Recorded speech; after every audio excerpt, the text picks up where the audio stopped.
My name is Trish. Awesome. And then the first question is just if you can tell us a little bit about your childhood. I'm from Long Island, New York. I grew up in a pretty well-off neighborhood, and my mom and dad got divorced when I was 2, and my brother was 1. And I just remember a lot of chaos and drama, and kind of like one side against the other side, and separation and just fear, a lot of fear. Growing up, did you have any dreams as to what you wanted to be? I always wanted to help people and to kind of have a bigger purpose. I always was different than everybody else. I never really fit in to the mold or what's been laid out for us as far as like scholastically and whatnot. And I just wanted to be happy ultimately. I wanted to be happy and I wanted to help people and spread love everywhere. Do you mind just telling us a little bit more about your relationship with your dad and then the feelings of that relationship? Um, my dad was physically abusive to my brother and and I loved him so much, and I loved him more than anyone in the world. And he scared the shit out of me. Um, but what was worse than him hurting me was him hurting my brother. Um, and as a result of that, I kind of have always been so protective over my brother to this day. You never knew what you were going to get with him. Some days he was manipulative and mean and narcissistic, and other days he was kind and loving and genuine. And I always kind of would try to adjust my personality in order to get the kind, loving, genuine father, because I loved him so much when he was like that. But I think that was probably like the most damaging thing to me, because I always had to put on a front. Like I kind of had this like show character, and I would present different stage characters to different individuals depending on what I thought that I needed to present to them in order to get what I needed or just to be safe. How did that relationship with your dad feel? That feeling like Um, I really just didn't want him around as a kid. Either that or when like I had to go with him every other weekend. I found myself just scared, and I didn't really have any choices as to if I got to go with him or not. But like I never wanted to go. I remember that because my mom's place was just better. It was happier. It was safer. It wasn't scary. And I remember he would call and just scream at her on the phone, and she would put the phone down, and she would leave it there for 5 minutes and pick it up and like kind of laugh. Put it back down. He'd still be yelling. Like that's not normal behavior. what about your relationship with your mom and how that relationship felt? She always tried to do the best she could. She was super scared of him too, and I think that I know for a fact that definitely affected her greatly. And thus, like, my relationship with her always had like discrepancies too, because I think that she didn't really know how to handle that. And her reaction when she was angry was just like 0 to 100 real quick. And she would like yell, and I was always scared of her, but not like that she would hurt me or anything. But I really like, she kind of was like the discipliner that I would like listen to. And she was super strict, like Irish Catholic school through and through, super strict. But still to this day, like she does the best she can with what she, I guess, has been given. It's wild how like our environments mold us. And I mean, I've done so much work on myself, but other people that haven't, they only have the tools that they have. How did that relationship with your mom feel in general? felt good. It felt good. What'd you learn from your parents, good or bad? I have to say it's all good. Good. Ultimately, like, I've been saying this since I was a kid. You can either learn from your parents' mistakes or you can follow in their footsteps. For an elongated period of time, I would follow in their footsteps. And then shit hit the fan. And I began to, change. Like, because I was going down a really dark path. Yeah. How'd that dark path look like?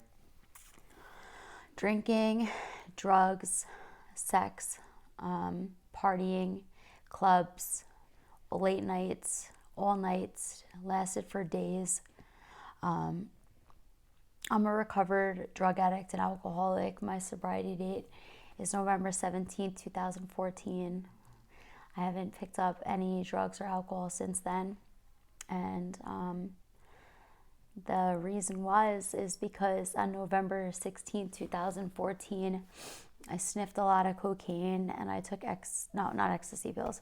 I sniffed a lot of cocaine and I took Adderall and I took some other pills. And I remember saying, like, I'm just going to have a glass of wine tonight, but once I have any substance in my body, like, I'm screwed.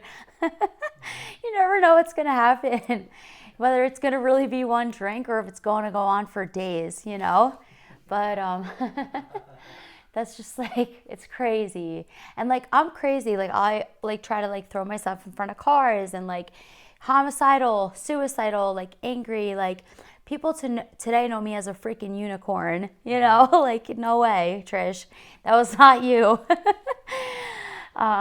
So I had a glass of wine and then I called up. So at this point, right, I had a husband, a boyfriend, and a crush on the drug dealer. So I hit up the drug dealer. Let me get that cocaine, you know what I mean? And I went out to the bar and I drank and I did cocaine and I blacked out at some point and I woke up 10 days later in the ICU.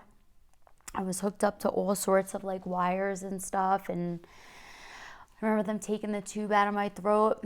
The doctor was like, "Do you know where you are?" And I was like, "Hospital." And he was like, he gasped for air. And I was like, "What the hell is wrong with this guy?" And I don't know if it was like a day later, an hour later. He was like, "Do you know where you are?" And I was like, "Hospital." He was like, "Do you know where?" And I was like, "Where?" And they told me, and I was like, "Okay," like, wow. And they told me they found me and I was 86 degrees. You're supposed to be 98.6 degrees Fahrenheit. I remember, like, I didn't remember right away what happened. Like, over time, stuff has come back. I remember saying to myself, don't lay on your back. So many people that have laid on their back that have thrown up and died, So I did just that. They found me sitting up straight, dead, non-responsive. They found me like I had thrown up and I had choked on it and my heart wasn't beating. They resuscitated me twice. The doctor was like, "I have no idea how you're here right now." They told my mom and dad for like days, like, there's no way she's going to make it. And if she does, she's indefinitely going to be brain dead. I didn't look like this. I didn't move back and forth. I was droopy. Like, they put me in the MRI machine. I had 2 strokes. So I had to learn how to walk, talk, think, everything on my own. The nurses that were my own age were picking me up and putting me on the porta potty thing. I looked down and like my whole body was just like saggy because I hadn't eaten in so long because I was in a coma for so long. But they told me too, like, you have angels. And that was such a profound thing to me because I thought I was invincible and I was so full of guilt and shame and fear, and I didn't want to die that day, but I didn't want to feel a damn thing. And I had hope. I had hope at this point. I knew exactly which angel saved me. And it was, I mean, I really thought I was invincible. Like, and since then, I know 150 people that have passed away from this disease because I'm in the middle of it. I'm like out in the trenches, going to pick people up, taking them to detox, freaking knocking on their doors, throwing their needles away. You know what I mean? I've seen some shit, you know? But I know I'm here for a reason and I have purpose today. It's been a wild road. Like, literally being 29 years old and having to learn how to walk again is like crazy. For like 3 months, I couldn't even open a refrigerator or a microwave. It was too heavy. And now today, like, I can deadlift 250. I can back squat 165. Like, I weigh 135, you know? Like, it's just been, like, honestly, God has absolutely hooked me up with a second chance and a purpose. And, like, if I could do this again, I would do the whole damn thing over again.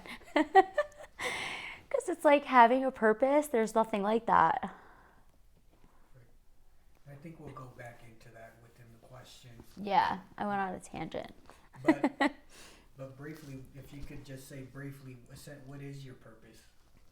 My purpose is to spread love everywhere and to like show people that if I can do it, they can do it, and that God can guide them through it, because ultimately I can't do this on my own.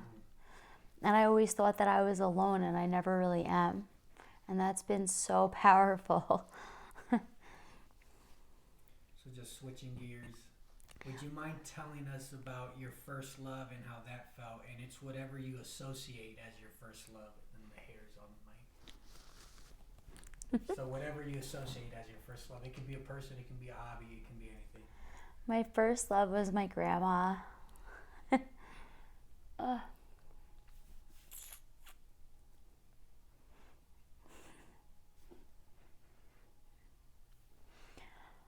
And she just like was so full of love and unconditional love. And I always felt so safe when I was around her. And like she just like would do anything for any of us. It was so incredible, the feeling around her, and she never judged. Maybe she did, but it was low key. She never said anything like, you know. She always like encouraged me to do the craziest things. And like I in return, like when I got a raise at work or something, like wanted to take her out to dinner, you know. That's my true love, my Grammy. And she's like my guardian angel to this day. What about your first loss or heartbreak and how that felt?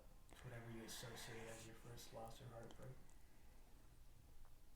I feel like my first loss or heartbreak was probably like the end of my marriage, even though it was a lot of my doing.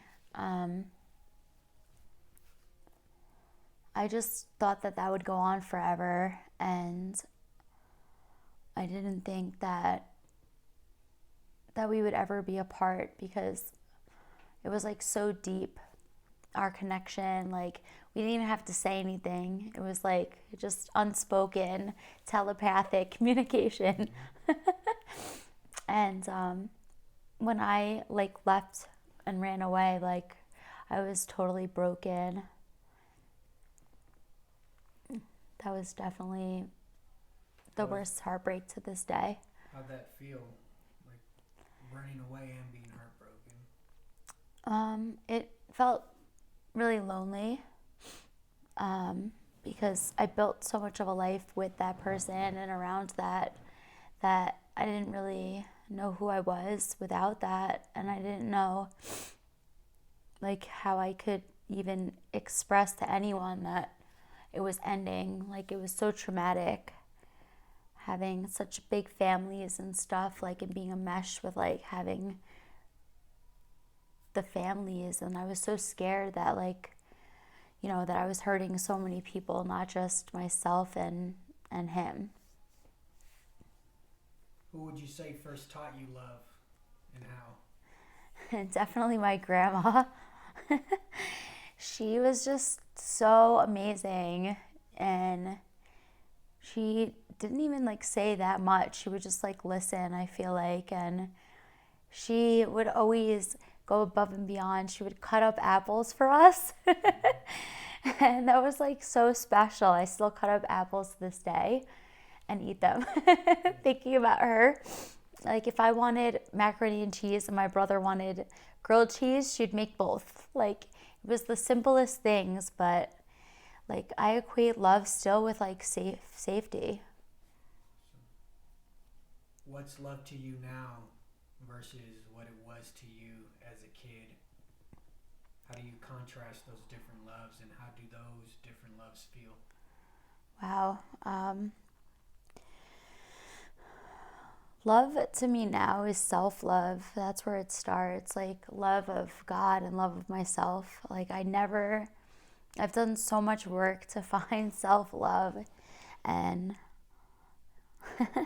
patience, gentleness, kindness, peace, serenity, compassion, non-judgment, uniqueness, unity, all the virtues that I feel honesty, depth. That is love today. Love back then was just I don't know. I don't think I ever had it before. I did not even know what it was. It was toxicity. It was yelling and screaming and somebody running after you, proving a point, dramatic, just completely different ends of the spectrum today. What's a good day look like for you? Just a general good day. Motivational quotes. People calling me, asking me for advice, and helping people to feel better, smiling at people, going out and about, hugging my dogs, feeding them, treating myself nicely, looking in the mirror and telling myself I love you. I've come a long way. Good music, just smiling, laughter, unfuckwitableness, if you know what I mean by that. Just vibrating so high that it doesn't matter what's going on around me. Nothing's even happening around me. And it's people have to get on your level. They can't help it. That is a perfect day. What about the flip side of that? A bad day, and how you just generally get through the bad day? Just being gentle with myself. And just knowing that bad days happen and I need to feel the bad in order to feel the good. Because if I can't feel that and walk through that, I don't medicate anymore. So I have to feel the feelings. Sometimes I'll run away to the ski slopes or something here. Or prior to that, I would just go to the CrossFit gym and you know what I mean? Just walk through it. But just understanding that it's okay to be not okay. That's huge. I didn't know that. I had to learn that. It's okay to not be okay. What's a person or an event that shaped you, good or bad? How's it feel when you reflect on that person or event? About 3 years ago, I was introduced to this not-for-profit in South Florida called Temperance Training. And it's basically a community of sober people that do workouts together. Nice. Yeah, and actually it was founded based on an organization here called the Phoenix. Heard of it. Yeah, I've done some stuff with them too. My friends work there, but in Florida, there was literally 80 of us on Sunday mornings, 9 a.m. And I just looked forward to that so much every single week because I'm in a 12-step program and I did that for years and I still do that. But having that to show up to every week was paramount, like at a certain point. And at first, I couldn't even lift up the barbell. I couldn't even lift it up. I mean, I could, but it was heavy. It was 35 pounds for the women. And just like, it was so exciting to like reflect back upon and look back. Like, the first time I ever deadlifted like 200 and something pounds, everyone was screaming because I had to learn how to walk again. Like, I couldn't even walk. So when I think about like how far that took me and that organization and the confidence that it gave me, like since then I've done a triathlon. I did the Spartan trifecta and I came in like the top freaking 5% and was invited to Sparta, Greece to compete for the US. I couldn't even walk 6.5 years ago. Like, what? And it's all like started because of this, you know? I couldn't even run down the block. I used to smoke cigarettes. I used to vape. Like, you know, I stopped all that. That was a whole nother journey. And like that organization and showing up on Sundays led to me showing up 6 days a week, led to me like trying all these things that like I never would have thought. People are always like, I could never do that. And it's like, damn, if I can do it, you can do it. What's inspired you? Just in general. Just in general, first thing comes up.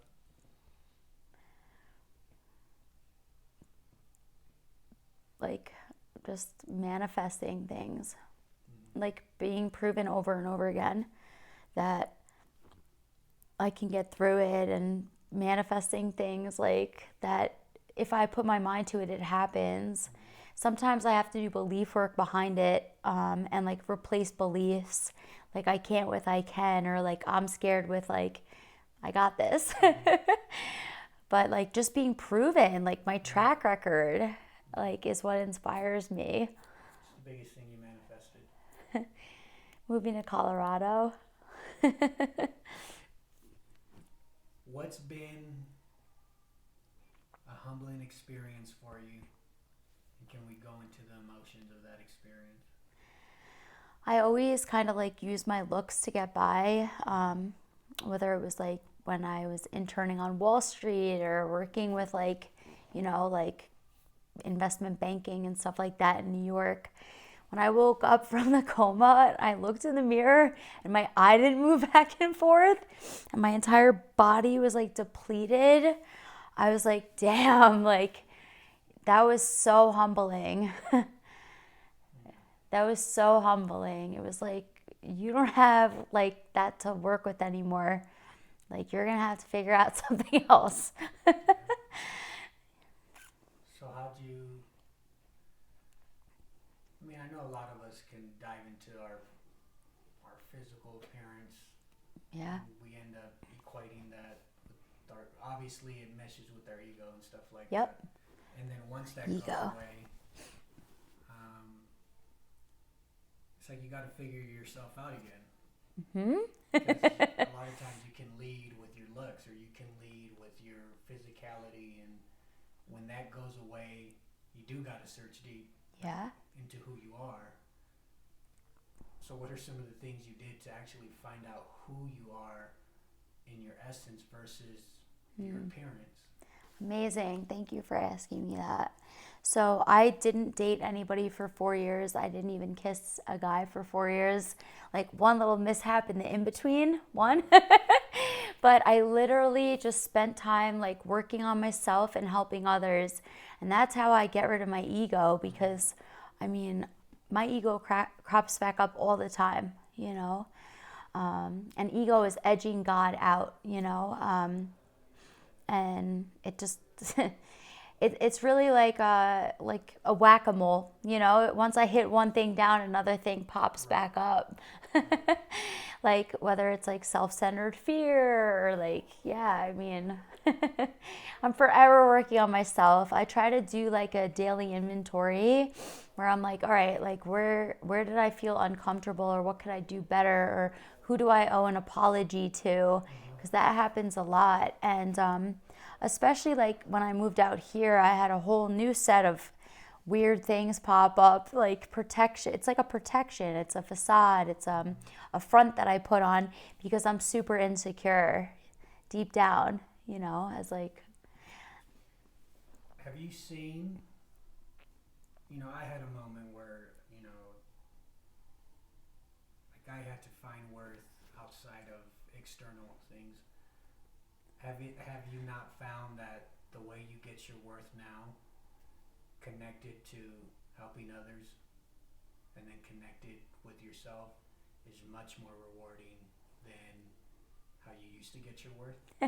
Yes, absolutely. I love it. And it's like, it's the littlest things to the biggest things, like it could be giving somebody a ride to a 12-step meeting, or taking a girl out to dinner after it, or it could just be holding the door for somebody. And if they don't say thank you, that's okay. I did my part, It's like really just like looking for opportunities to do things and not telling anybody about them. That's the key. Because it's like, oh, look at me, like I did this for this person. I helped them, or I donated money or whatever. But it's like doing that and not telling anybody. That is where the humility lies for me. So the next question, go in your mind and think this life event can be mental, physical, or spiritual. Tell me about a time in your life that you can relate with the word war. Drugs. It was so fucking crazy. Sorry. It was fucking crazy. Like basically the first time I tried cocaine, How old were you? I was 22. Oh, late. Yeah, exactly. I was already a full-blown alcoholic before that, for sure. Like, but the thing is, like, it was alcoholism. It's like binge drinking, or it doesn't look the same. It's once I start, I can't stop, and when I have no intention of doing it, somehow I do it. But when I think of cocaine, and like the first time I did it, I was 22. And like I had all these morals and values galore. Like I would never do drugs. You know what I mean? And one day I was in a bad mood and I was drunk and I was at a bar and somebody offered it to me and I was like, sure. And I didn't even do it for 6 months after that, I think. Yeah, about 6 months after that. But the second time I did it, it was on like and off to the races, and I couldn't stop. And I would hide under the covers, and I would hope nobody would find me, and I would spend all my money on drugs, and it fucking took me. That thing like took hold of me. The thing I thought I would never do. It took me down so fast. I believe alcohol would have taken me down in like a less timely manner. But once I tried that, it was crazy. And then this invisible line in the sand just kept getting moved. And I tried all sorts of drugs that I never thought I would ever do.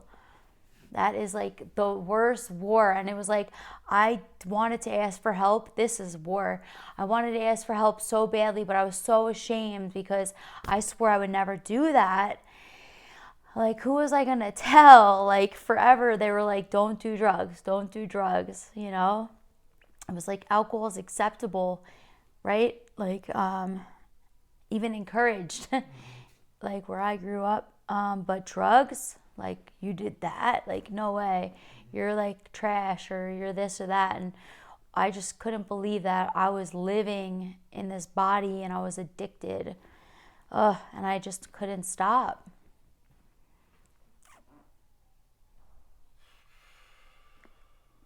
How long were you in active addiction with cocaine? 7 years. I was able to put it down sometimes for workaholism, for pain pills. Like, pain pills allowed me to go to work. Like, I would take that, I would do coke, and then I would take that, but like basically my really bad full-blown addiction was like 7 years. during that, war of addiction, if we want to call it that, like what was the self-talk? I know when in my alcoholism, it's, the self-talk, if I'm sober, is too bad. I'd rather keep on drinking, right? So it's like you want to go back to it. Like, how did you deal with that? It was like, I'm not going to do it tomorrow, or like, I'll stop tomorrow, or like next week, or like, man. And I would like get it, and I'd be like, I won't do it today though. And then I'm in the car, and I'm like, didn't even leave the drug dealer's driveway, and like, I'm doing it. And then I'm like, just one. Like, my brain lies to me and tells me just one of like whatever, or like, yeah, it still tries to get me. Still talks to me. Just one. Or just on Friday. But Friday goes to Sunday, goes to Monday, and then fuck work, man. I'm really good at getting jobs when I'm in my active addiction, really bad at keeping them.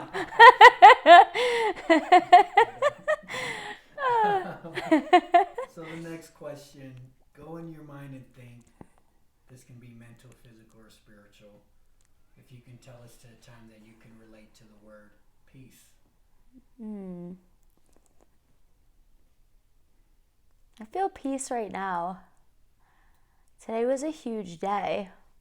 I just started my own company called Ethers, and I'm looking to hire somebody. So today was like a huge day. I started to interview people. And it's a spiritual thing, so more will be revealed about that. Yeah. How's that peace feel, if you can describe the feeling of that peace? Bliss. Love, happiness, unfuckable. Like no issues, trust God, saved. Nice. So the next question, and I think this is what we talked about earlier, I may be wrong, so if you could tell us about essentially the most difficult time in your life, how it felt, and how you endured through that time. I think definitely it had to do with my addiction, and pretty much the time frame from when I ran away to Florida until I overdosed, and then woke up and I had nothing. I literally started with nothing. Couldn't even walk. And I just, you know what though, I thought to myself, I do better when I have more on my plate. So I had to get sober. I had to break up with my best friend alcohol, my best friend drugs, but alcohol was really hard to break up with. I never even wanted to do the drugs. The alcohol was so hard to break up with. And learning how to walk again and talk again and gentle with myself, and realizing that I had to take things slowly, and then my brain would try to distract me with men, and I had to not do that, and just being left with nothing was the greatest thing that ever happened to me. I mean, I had no money, no job, no husband. My mom had my dogs. She was taking care of them, and back to the psych ward. I'd been there before, and they were like, you're a smart girl, you need to stop drinking. Yeah, I've been told that before. And just baby steps, literally baby steps, day by day, just taking it easy. I had to fully surrender because I still had this ego and this false sense of identity of I'm a big shot or some shit. And I was so broken. And I thought I was this hot shit. Meanwhile, I can barely even walk, And bit by bit, day by day, I was in a treatment center, and they beat me up. They stripped away all the things that I thought about myself that were protection layers, and they told me the truth. And I didn't like to hear it. But I am so grateful for them. And I spent 3 months there. And then I went into a halfway house and I lived with other girls and I stuck with girls that were doing the right thing. And I was always the biggest advocate for going to the bar, going to party, going to get fucked up. And I was like, let's go to the meetings. Let's go. Who's coming with me? You know, like biggest cheerleader for like getting sober. And I did that. And I had these old timers that took me under their wing. And I would hang out with them. And I'd sit in the front of the meetings and I would listen and I would shut the fuck up because I didn't know shit. And at 1 year sober, I had moved out of halfway. I was living with these girls. My rent was $375 a month. And I literally was sleeping on an air mattress and I was so fucking happy. Yeah, like I didn't even have furniture and it felt so good because I bought the damn air mattress. Oh, and I like just, it was so great. And then I enrolled and I started getting my master's degree, you know? And at 3 years sober, I graduated with an MBA. Yeah, like I couldn't even fucking complete a sentence. And like I had an MBA and I cried. I cried on that stage. I was like, this is the best day of my life. Like, and oh my God, like, what? Like, it still blows my mind. And it was so hard because like my brain was fucked up from like the strokes. I couldn't really complete a sentence. Like I had to study a lot harder than most people, but I just kept showing up. And I remember like I waitressed and I couldn't even like keep a glass in my hand because like the right side of your brain controls the left side of your body. The left side of your brain controls the right side of your body. But I had a bilateral watershed strokes. So I had one on each side, but the one on this side was worse. So I couldn't even hold something in my hand. So when I was able to hold a cup in my hand, I was thrilled. Like waitressing, I had a degree. I had big jobs, like traveled all over the world, like for these big jobs that I had prior to that. But when I was waitressing and holding a glass in my hand, yeah, there's nothing like that. Like the joy, like the gratitude. I'm like getting choked up talking about it, you know? And just like this journey that I'm on, like just to show people like if I can do it, you can do it. Like no fear, you know? Just keep pushing through. And yeah, it's just been such a wonderful journey. Unbelievable. Like literally what a comeback. Like I love a comeback story. It's so fun.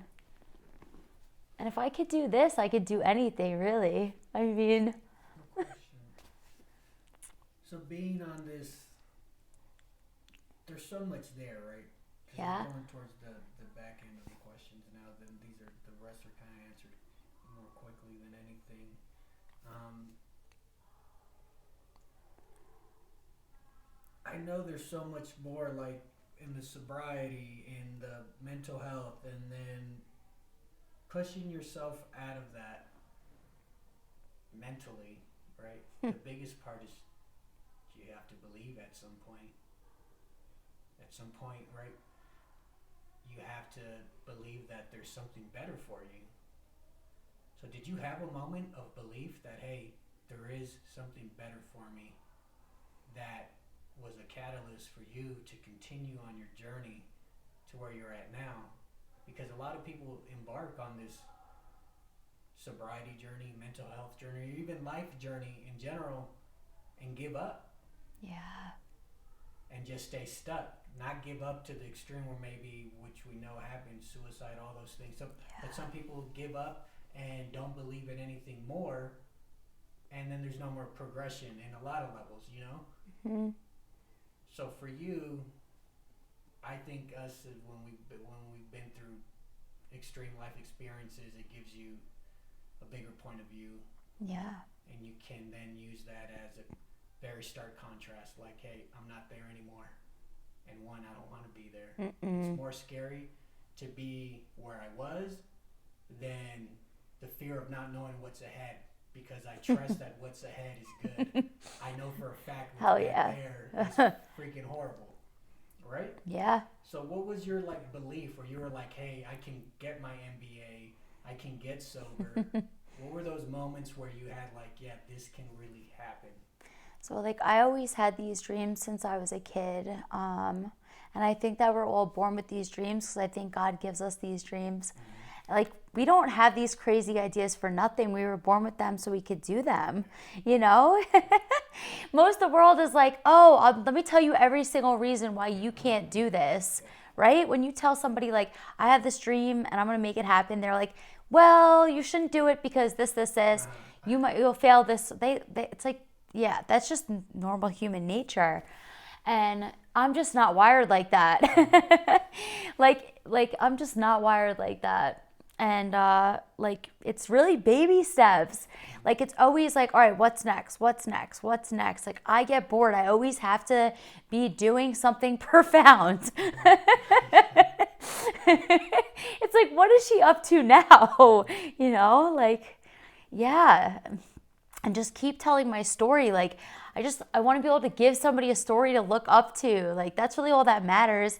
Mostly I don't do this stuff for me. That's the biggest thing. Like I do it to show other people, like, do your thing, like go. You know, and that turned around for me literally when the doctor said to me, you have angels. That was the profound moment. Nice. Yeah, because it's like, okay, no kidding. You don't come back from 86 degrees. I'm not medically here right now, Yeah. let alone speaking to you. Yeah. But that was like the profound, I think, like pivotal moment that just, anything is possible. yeah. Because everything that I kind of thought was impossible, like the doctor was like, oh yeah, this eye, you can get surgery and like it will go up again because it was like down and it didn't move. And I'm like, hell no. So I would like push it up, you know? And like when I started to see my eye open, I was like, I can do anything, you know? Like it's crazy. So you had moments where you were able, you had a something that spoke to your heart when the doctor told you that. Yeah. And then the events after that affirmed your belief. Yeah, that's kind of been like the story the whole time, right? It's like, that could never happen. And people will tell me that can't happen, that can't happen. And it's like, well, I'm going to show you that you're wrong, especially if you tell me I can't do it. I'm definitely going to do it. Yeah. Yeah. That's how it works. Yeah, it's better like that. I think a lot of people follow the crowd, and I'd rather like just like make my own crowd, you know? Could you tell us about a truly joyous moment in your life and how that felt? When I completed the triathlon that I did in November 2019, it was so hard. I didn't really bike since I was a kid until the day before, and I was on swim team when I was a kid. So I was like, I'll be fine. But it was so hard. And I felt like giving up so many times. And at the finish line, there was this girl named Olivia. And Olivia's, she's my homie. Her overdose was 10 times worse than mine. And she was at the freaking finish line waiting for me. And I just literally saw her and I started crying my eyes out because it was like, you're the reason. You're the reason that I do this dumb shit. And like, she just, yeah, like seeing her like there, like rooting me on, like, you know, like giving her like a sense of she can do it too. And seeing her at the finish line, that was ultimately like one of the best moments of my life. What did it mean in a deeper meaning? It was like just that I'm not alone and that she's not alone. And that we have this bond of getting through things and that we can help a lot of people. But it was like that connection, that bond. What keeps you up at night? I'm an Aquarius. Every thing keeps me up at night. um, yeah, like fears, thinking of like, okay, like, can I do this differently? Like, replaying the tape, like, thinking what I have to do, like, projecting or going backwards, like, not staying present. What keeps you going every day? Ambition. um, when I was a kid, I was in resource room and I was kind of always like the underdog. I was like discriminated against, believe it or not, because I was so white. um, and like just proving everybody wrong, honestly, and like proving myself wrong too keeps me going. Like the fears of when I was younger, of never making it or never being good enough, or where do I even fit in? Like I was always chasing something, all the sports, all the whatever, like kids, like just not like I just want to be unique. Oh, trendsetter. Imagine you're in the hospital today with only hours to live. What would be your regrets, if any?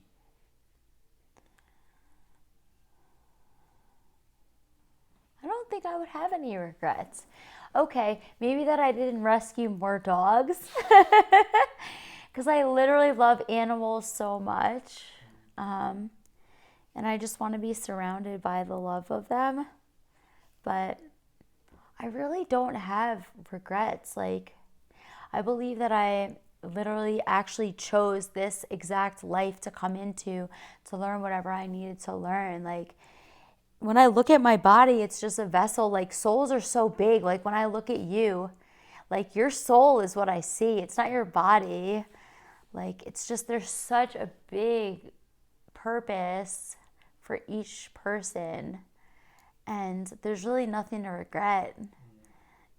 It's a beautiful thing that we have. You told me what your dreams were as a kid. What are your dreams now? This thing that I'm building right now is going to help so many people to grow spiritually. And my dream is that it's a global organization and the people that I work with are like family, and that we take care of each other. We go on trips together. Like, we just spread love everywhere.